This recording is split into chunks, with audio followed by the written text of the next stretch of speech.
नमस्कार दोस्तों, स्वागत है आपका आज की एक और नए वीडियो में। आज के वीडियो में हम देखेंगे छत्तीसगढ़ पीएससी का प्रीलिम्स 2021 का सामान्य अध्ययन के पेपर को, जो कि आपकी सभी परीक्षाओं के लिए अति महत्वपूर्ण है। और इसमें हम जीएस के प्रश्नों को देखेंगे, तो आप इनको अच्छी तरह से ज़रूर देखिए।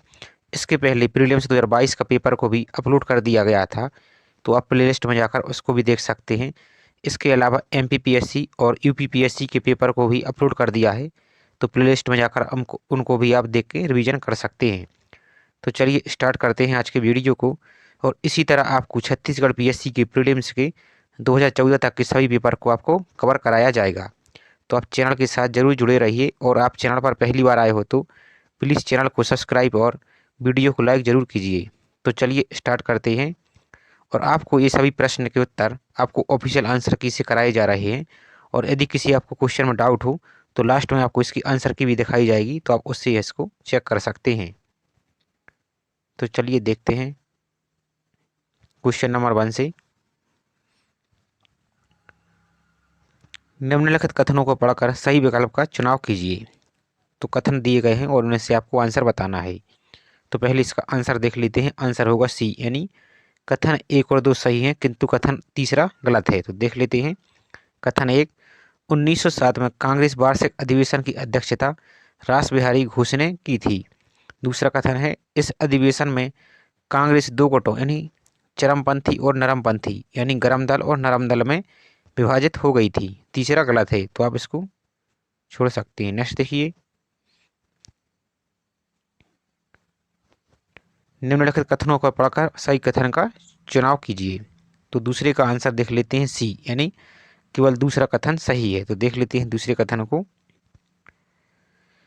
सन 1881 में 10 की जनगणना एक नियमित व्यवस्था बन गई थी। तो दूसरा कथन सही है। नेक्स्ट देखिए।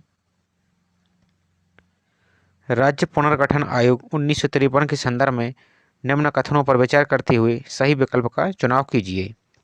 तो तीसरे का आंसर होगा डी, यानी पहला और तीसरा कथन सही है। तो देख लेते हैं। जस्टिस फजल अली के एम पणिक्कर और हृदयनाथ कुंजरू इसके सदस्य थे। किसके? राज्य पुनर्गठन आयोग 1953 के। तीसरा है, संसद में पास राज्य पुनर्गठन कानून 1956 के तहत 14 राज्य तथा 6 केंद्र शासित प्रदेश क्षेत्र बनाए गए थे। तो इस प्रकार आंसर होगा कथन 1 और तीसरा सही। आंसर होगा डी। नेक्स्ट देखिए। भारत के पूर्व मुख्य न्यायाधीश यशवंत विष्णु चंद्रचूड़ के संबंध में कौन सा कथन सही है? तो चौथी का आंसर होगा ए, यानी पहला, दूसरा और तीसरा सभी सही है। तो देख लेते हैं। वे भारत के 16वें मुख्य न्यायाधीश थे। वे अब वे अब तक सबसे लंबी अवधि तक मुख्य न्यायाधीश के पद पर रहने वाले व्यक्ति हैं। कौन से? यशवंत विष्णु चंद्रचूड़। तीसरा, उनकी नियुक्ति नीलम संजय रेड्डी जी ने की थी। नेक्स्ट देखिए। सबसे कम अवधि के लिए भारत के मुख्य न्यायाधीश कौन हैं? और इस टाइप के क्वेश्चन आपके एमपीपीएससी में भी पूछे जाते हैं। इससे रिलेटेड क्वेश्चन पूछे जाते हैं, जो कि आपके आयोग में भी दिए गए हैं। तो 5 का आंसर होगा डी, यानी कमल नारायण सिंह। नेक्स्ट देखिए। 44वें संविधान संशोधन के संबंध में क्या सही नहीं है, यानी गलत कथन आपको बताना है। तो 6वें का आंसर होगा डी, ये सही नहीं है, बाकी सब सही है। तो देख लेते हैं। 44वां संविधान संशोधन जनता सरकार द्वारा 1977 से 79 द्वारा लाया गया था। इसके तहत 42वें संविधान संशोधन में बदलाव किया गया, और इस संशोधन के द्वारा पहली बार यह स्पष्ट किया गया कि राष्ट्रपति केंद्रीय मंत्रिमंडल के सुझाव की विपरीत कार्य नहीं कर सकता है। और तीसरा गलत है, तो गलत आपको बताना था। आंसर होगा डी। नेक्स्ट देखिए। नेक्स्ट, यदि किन्हीं कारणों से भारत के राष्ट्रपति की अनुपस्थिति में उपराष्ट्रपति राष्ट्रपति के पद का कार्यों का निर्वहन करता है, तो उस अवधि के संबंध में कौन सा कथन सही है, ये आपको बताना है। तो 7वें का आंसर होगा सी, यानी दूसरा और तीसरा कथन सही है। दूसरा और तीसरा कथन सही है। तो देख लेते हैं। इस अवधि के लिए उपराष्ट्रपति को राष्ट्रपति का वेतन मिलेगा, सही है। यदि इस अवधि में उपराष्ट्रपति त्यागपत्र दे देते हैं तो भारत के मुख्य न्यायाधीश राष्ट्रपति के पद का निर्वहन करेंगे। और अमेरिका में क्या होता है कि अमेरिका में यदि जैसे राष्ट्रपति की मृत्यु हो गई तो उपराष्ट्रपति शेष समय के लिए बनेंगे, जबकि भारत में सिर्फ 6 महीने के लिए बनते हैं। नेक्स्ट देखिए,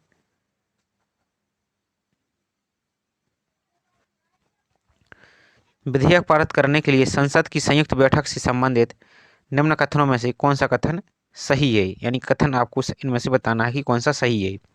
आंसर होगा डी, इनमें से कोई नहीं। नेक्स्ट है, निम्न में से किस राज्य में लोकसभा की सबसे ज़्यादा सीटें अनुसूचित जनजाति के लिए आरक्षित हैं। तो 9वें का आंसर होगा डी, यानी मध्य प्रदेश में।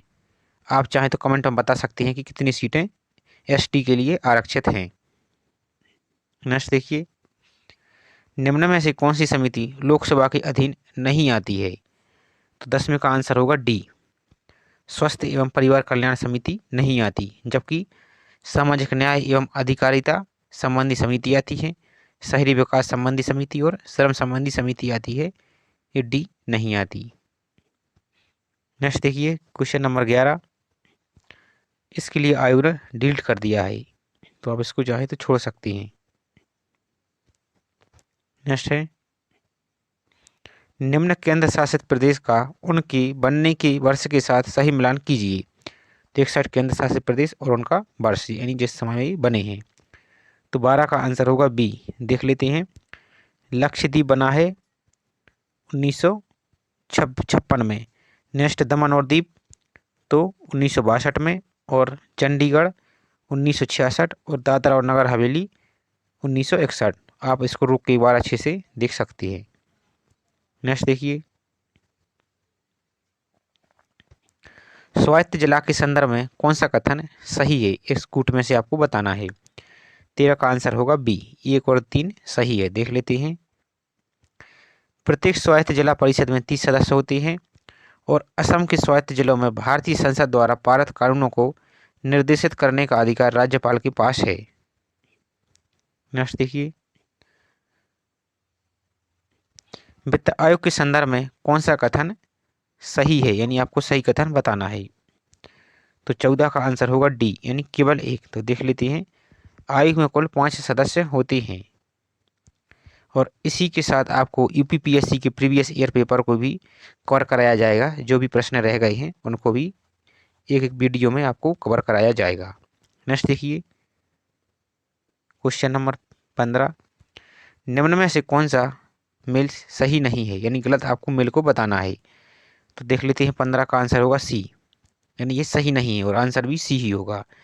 तो देख लेते हैं, सेंट्रल रेलवे का मुख्यालय, अब इससे इस टाइप से समझिए, सेंट्रल रेलवे का मुख्यालय कहाँ है, तो मुंबई में।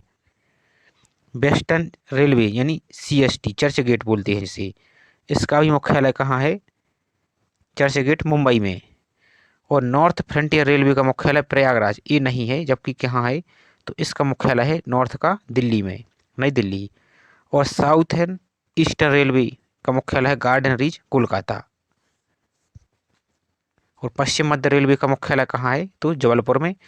और पश्चिम रेलवे का मुख्यालय पूछा जाए तो मुंबई में। और सेंट्रल रेलवे का मुख्यालय पूछा जाए तो मुंबई चर्च गेट। और पूर्व मध्य रेलवे का मुख्यालय पूछा जाए तो हाजीपुर, बिहार में। इस टाइप से आप याद रखिए।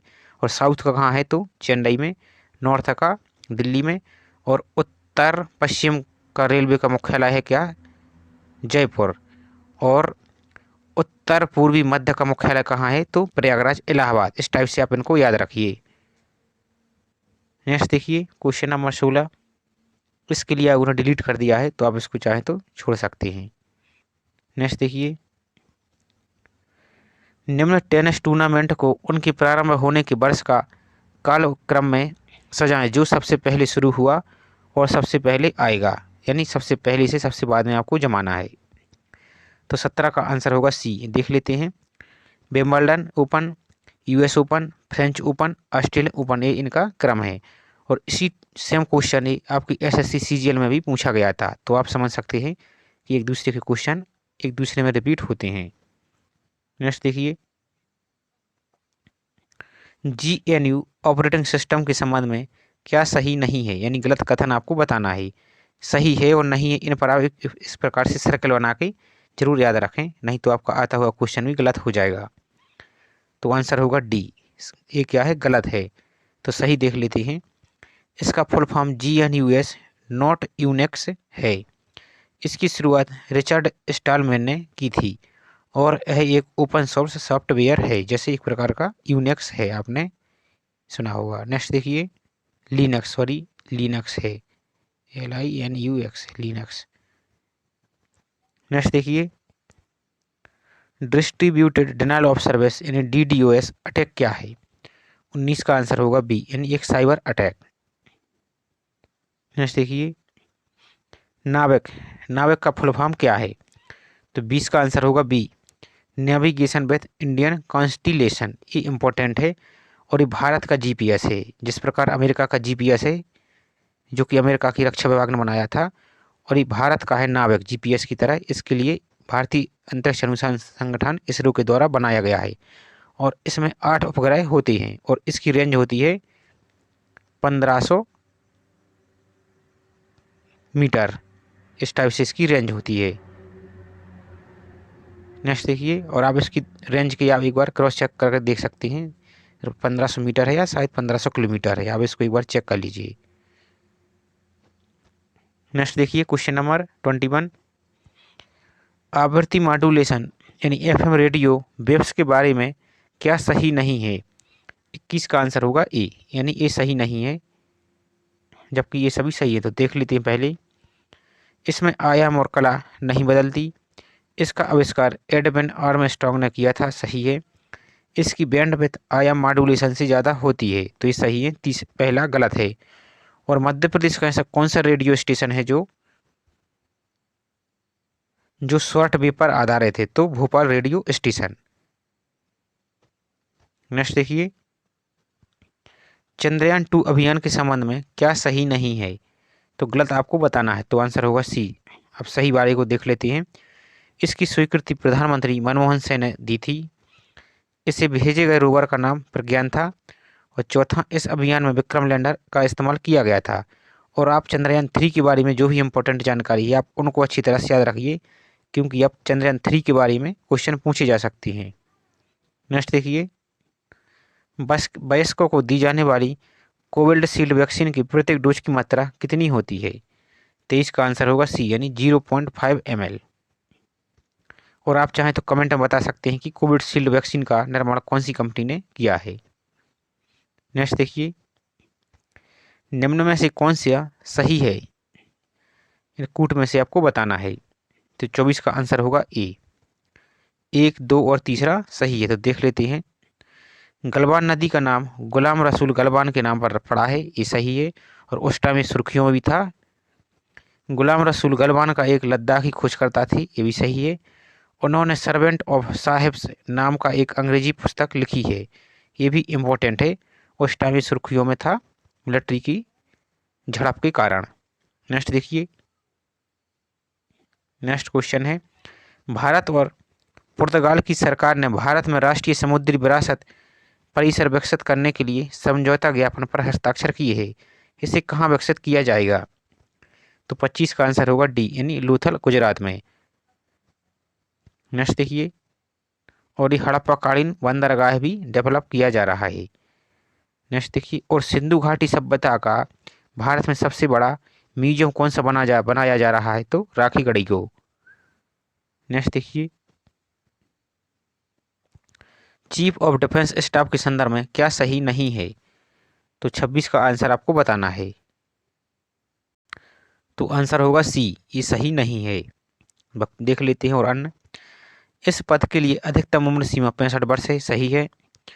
वह चीफ ऑफ स्टाफ कमेटी का स्थायी अध्यक्ष होता है और वह रक्षा योजना समिति का सदस्य होता है। नेक्स्ट है, निम्न कथनों को पढ़कर सही विकल्प का चुनाव कीजिए। तो 27 का आंसर देखते हैं, आंसर होगा ई। देख लेते हैं अब 1, 2 और 3। गंजाम विद्रोह 1800 से 1805 में हुआ था। गंजाम विद्रोह का नेतृत्व धनंजय ने किया था, ये सही है। और गुमसुर का विद्रोह का नेतृत्व श्रीभंज ने किया था। इस प्रकार आंसर होगा ए। नेक्स्ट देखिए, भारतीय परिषद अधिनियम 1861 के संबंध में निम्नलिखित कथनों का पढ़कर सही विकल्प का चुनाव कीजिए। तो इसके लिए आयोग ने डिलीट कर दिया है 28। हाँ, इसको डिलीट कर दिया है। नेक्स्ट देखिए, भारतीय परिषद अधिनियम 1892 के संबंध में निम्न कथनों को पढ़कर सही विकल्प का चुनाव कीजिए। तो 29 का आंसर होगा डी, यानी केवल दो सही है। तो देख लेते हैं भारतीय परिषद अधिनियम के संबंध में। तो इसमें कुल 24 सदस्यों में से गैर सरकारी सदस्यों की संख्या 5 थी। आंसर होगा दूसरा सही है। नेक्स्ट देखिए,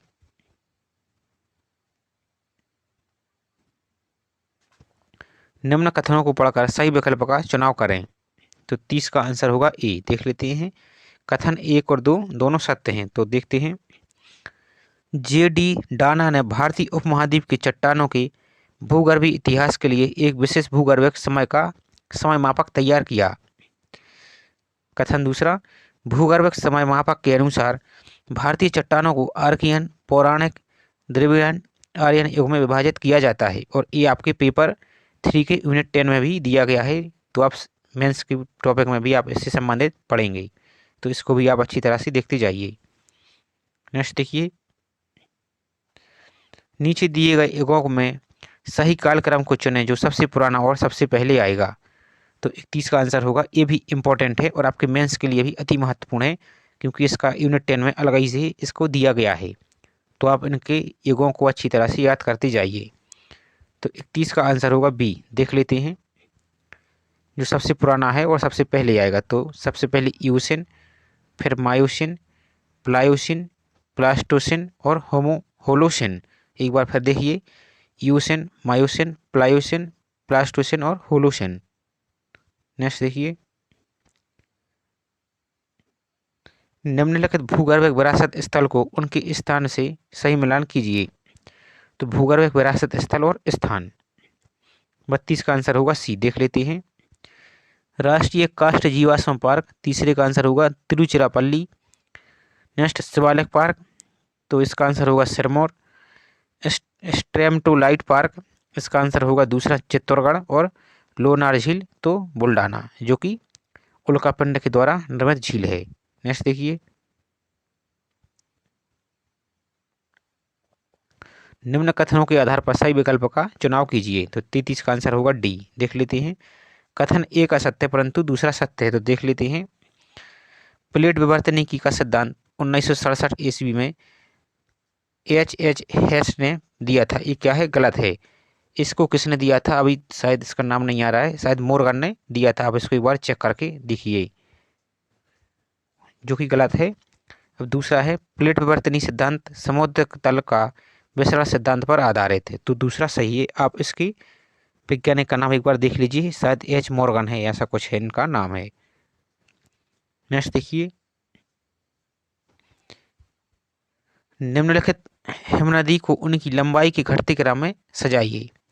तो 34 का आंसर होगा सी। देखते हैं, लंबाई के घटते क्रम में आपको बताना है। तो हिस्पर, बेआफो, द्रांग द्रोंग, सोनापानी, बारासिगरी। आंसर होगा सी। नेक्स्ट देखिए, निम्नलिखित राज्यों को वहां निर्मित बड़ी बांधों की संख्या के आधार पर घटते क्रम में सजाइए। तो 35 का आंसर होगा ए। देख लेते हैं, मध्य प्रदेश, फिर गुजरात, उसके बाद राजस्थान, फिर तेलंगाना और आंध्र प्रदेश। आंसर होगा ए। नेक्स्ट, यूएनएफसीसी COP26 अधिवेशन में भारत द्वारा दी गई प्रतिबद्धता के संदर्भ में क्या सही नहीं है, यानी गलत, आपको बताना है। तो 36 का आंसर होगा बी, यानी ये सही नहीं है। तो देख लेते हैं, पहले जो सही है, भारत 2030 तक कार्बन उत्सर्जन में 1 बिलियन टन तक कमी करेगा। नेक्स्ट है, भारत 2030 तक अपनी गैर जीवाश्म ऊर्जा क्षमता को 500 मेगावाट तक बढ़ा लेगा। नेक्स्ट है, तो आंसर ए और सी सही है, जब गलत आपको बताना था। तो 36 का आंसर होगा बी, ये क्या है? गलत है। नेक्स्ट देखिए, निम्नलिखित व्यक्तियों को उनके क्षेत्र के साथ सम्मिलित कीजिए जिनमें उन्हें पद्म श्री 2021 पुरस्कार प्रदान किया गया है। तो आप चाहें तो इसको छोड़ सकते हैं और जो वर्तमान 2022 और 23 में प्रदान किए गए हैं उन अवार्ड को अच्छी तरह से याद करके जाइए। तो इसका आंसर चाहे तो आपको बता दिया जा रहा है। तो 37 का आंसर होगा बी। देख लेते हैं एक बार। सुजीत चट्टोपाध्याय आंसर होगा साहित्य में शिक्षा के क्षेत्र में। सुल्त्रिमम चेन्नोजर इसका आंसर होगा चौथा समाज कार्य के लिए। पूर्णमासी जानी इसका आंसर होगा पहला कला के क्षेत्र में। और विजया चक्रवर्ती सार्वजनिक मामले पब्लिक अफेयर्स के क्षेत्र में। नेक्स्ट है उचित और लाभकारी मूल्य निम्न में से किस फसल से संबंधित है। 38 का आंसर होगा गन्ना से। नेक्स्ट है थोक मूल्य सूचकांक की गणना में विनिर्मित उत्पाद का महत्व प्रतिशत में कितना है। तो 39 का आंसर होगा 64.23%। अंतर्राष्ट्रीय मुद्रा कोष यानी IMF ने भारत का निवेश आहरण अधिकार प्रतिशत एवं वोट का प्रतिशत क्रमशः कितना रखा है, यानी कितना किया है। तो 40 का आंसर होगा 2.75% और 2.63%। आप इसको अच्छी तरह से एक बार याद करके जरूर जाइए, ये इम्पोर्टेंट है। नेक्स्ट है इसको आप चाहे तो छोड़ सकते हैं। ये दुग्ध उत्पादन के बारे में आप इस वर्तमान को करंट अफेयर से इसको अपडेट करके देखिए। नेक्स्ट वायरस के संदर्भ में क्या सही नहीं है, गलत कथन आपको बताना है। तो 42 का आंसर होगा सी, ये सही नहीं है। तो सही बारे देख लेते हैं। वायरस शब्द एक डच माइक्रोबायोलॉजिस्ट MW बेजेरिंग का दिया हुआ है। दूसरा वायरस का न्यूक्लिक एसिड जीनोम RNA अथवा DNA आधारित हो सकता है, यानी वायरस में या तो DNA पाया जाता है या RNA पाया जाता है, इनमें से कोई एक होता है। नेक्स्ट है RNA आधारित वायरस DNA आधारित वायरस की तुलना में अधिक आनुवंशिक परिवर्तन यानी म्यूटेशन रखती हैं, जो कि आप कोरोना वायरस को देख रहे होंगे। तो आंसर बताना था गलत आपको, तो आंसर होगा सी। और ये आप उनको स्टेटमेंट को आप देख लीजिए। नेक्स्ट है और वायरस की खोज किसने की थी। तो इवानोस्की के द्वारा की गई थी, जबकि जीवाणु की लियोनोव के द्वारा इसकी खोज की गई थी। नेक्स्ट देखिए कृषि जनगणना 2015-16 के संदर्भ में कौन सा सही है। तो 43 का आंसर होगा ए, पहला दूसरा और तीसरा। देख लेते हैं। लघु और सीमांत किसान कुल किसानों का 86.2% है, जबकि वे केवल 47.3% फसल क्षेत्रों का मालिक हैं। नेक्स्ट है राज्यवार कृषकों की कुल संख्या के आधार पर महाराष्ट्र तीसरे स्थान पर है। और राज्यवार कुल जोती गई कृषि भूमि के आधार पर राजस्थान प्रथम स्थान पर है। तो आप इनको एक बार अच्छे से देख सकते हैं। नेक्स्ट देखिए निम्न में से किन परिस्थितियों में एक कंटेनर में भरे हुए कार्बन डाइऑक्साइड के अणुओं के बीच की दूरी बढ़ेगी।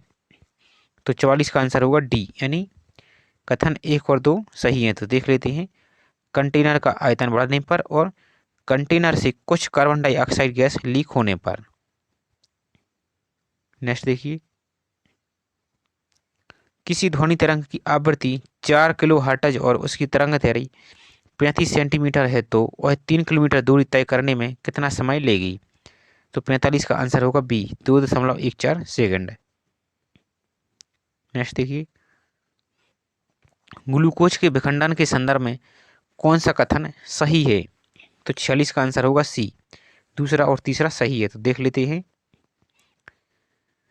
ऑक्सीजन के अभाव में पायरुवेट लैक्टिक एसिड के रूप में परिवर्तित होता है और ऑक्सीजन की अनुपस्थिति में पायरुवेट कार्बन डाइऑक्साइड और इथेनॉल के रूप में परिवर्तित होता है। ये आपकी इम्पोर्टेंट है। आप जब बायोलॉजी मेंस में पढ़ेंगे तो आप ये सभी चीज़ें आपको पढ़ने को मिलेगा।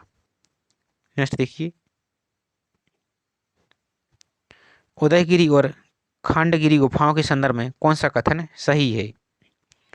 तो आंसर होगा पहला, यानी 1, 2 और तीसरा विकल्प दोनों सही हैं। तो देखते हैं। इसमें प्राकृतिक और कृत्रिम दोनों तरह की गुफाएं हैं। उदयगिरी में 18 तथा खंडगिरी में 15 गुफाएं हैं। और खंडगिरी गुफाएं हाथी गुफा अभिलेख के लिए प्रसिद्ध हैं। तो आंसर होगा ए। और उदयगिरी की गुफाएं कहाँ हैं। तो उड़ीसा में। नेक्स्ट देखिए और एक उदयगिरी गुफा कहाँ है, तो आपके विदिशा में भी है, जिसे नीची गिरी गुफा के नाम से भी जाना जाता है। नेक्स्ट देखिए, विशुद्ध मग्ग के रचयिता कौन है? 48 का आंसर होगा डी यानी बुद्ध घोष। नेक्स्ट है, परमवीर चक्र वीरता पुरस्कार के संबंध में क्या सही है? तो 49 का आंसर होगा बी यानी इसकी पदक पर इंद्र वज्र की 4 प्रतिकृति अंकित होती है। आंसर होगा बी। नेक्स्ट है, निम्न कढ़ाई कलाओं का उनसे संबंधित राज्य से सम्मिलित कीजिए। तो 50 का आंसर होगा डी। देख लेते हैं, और इस टाइप के क्वेश्चन आपके यूपीएससी में भी पूछे जाते हैं, तो आप इनको अच्छी तरह से देखते जाइए। तो देखते हैं, फुलकारी पंजाब का, धरनिया इसका आंसर होगा चौथा यानी गुजरात का, कसूटी आंसर होगा कर्नाटक, और कारचोबी आंसर होगा राजस्थान। इस प्रकार आंसर होगा डी। आप इनको एक बार रोक के अच्छी तरह से देख सकते हैं। नेक्स्ट है, लाल बंगला किस जनजाति से संबंधित है? तो 51 का आंसर देखते हैं, आंसर होगा सी यानी मुहंजिया जनजाति से। चांग देवी का देवालय किस जिले में स्थित है? तो 52 का आंसर होगा बी यानी कोरिया। नेक्स्ट क्वेश्चन है, इसके पहले छत्तीसगढ़ स्पेशल का जीएस दिया क्वेश्चन दिए गए थे, तो उसको छोड़ दिया गया है, सिर्फ आप जीएस को करते जाइए। तो नेक्स्ट क्वेश्चन देखिए आप, नगरीय स्थानीय निकायों पर राज्य शासन द्वारा नियंत्रण किया जाता है।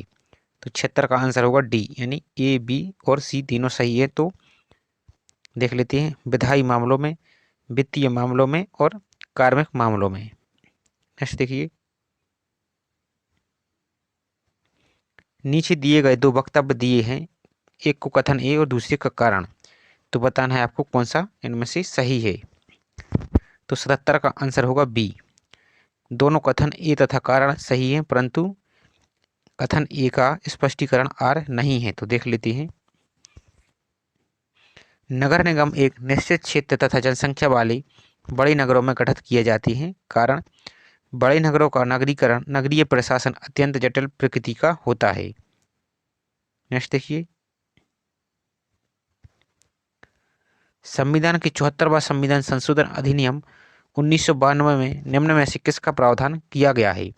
तो 78 का आंसर होगा डी। देख लेते हैं, दूसरा, तीसरा और चौथा सही है। दूसरा, तीसरा और चौथा। तो वार्ड समितियां, महानगर योजना समिति और जिला योजना समिति। नेक्स्ट देखिए,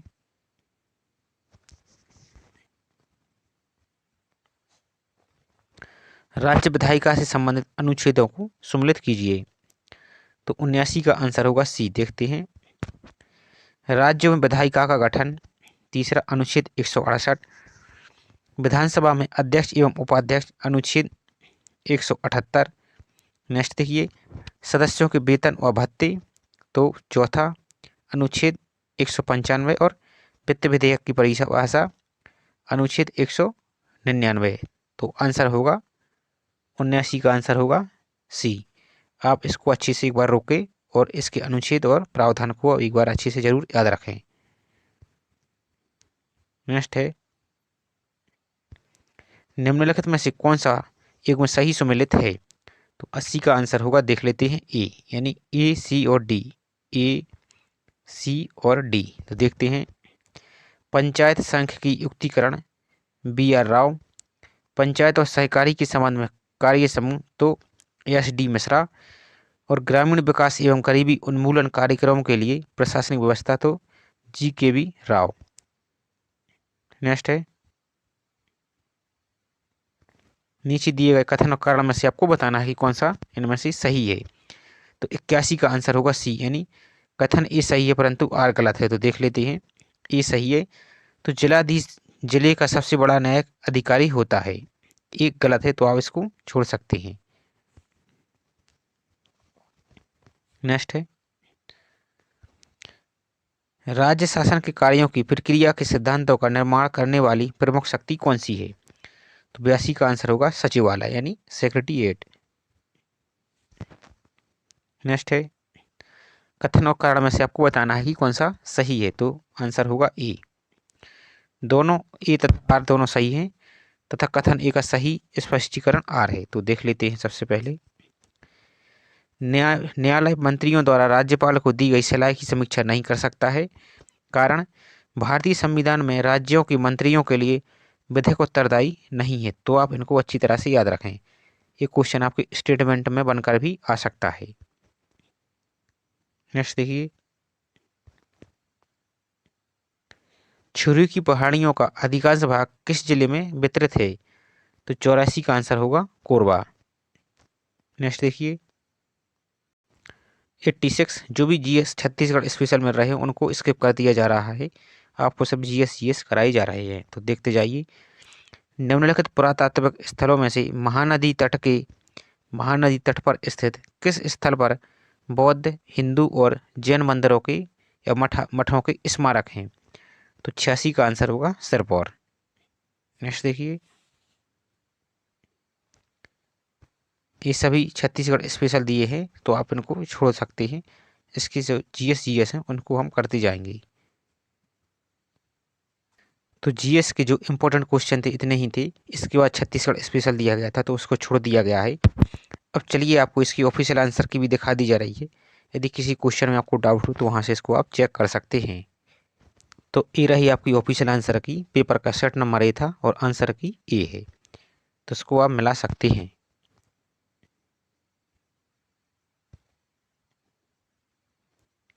तो चलिए मिलते हैं इसी तरह नेक्स्ट वीडियो में। वीडियो आपको पसंद आए तो प्लीज़ वीडियो को लाइक, और चैनल पर आप पहली बार आए हो तो प्लीज़ चैनल को सब्सक्राइब जरूर कीजिए। मिलती है नेक्स्ट वीडियो में। जय हिंद।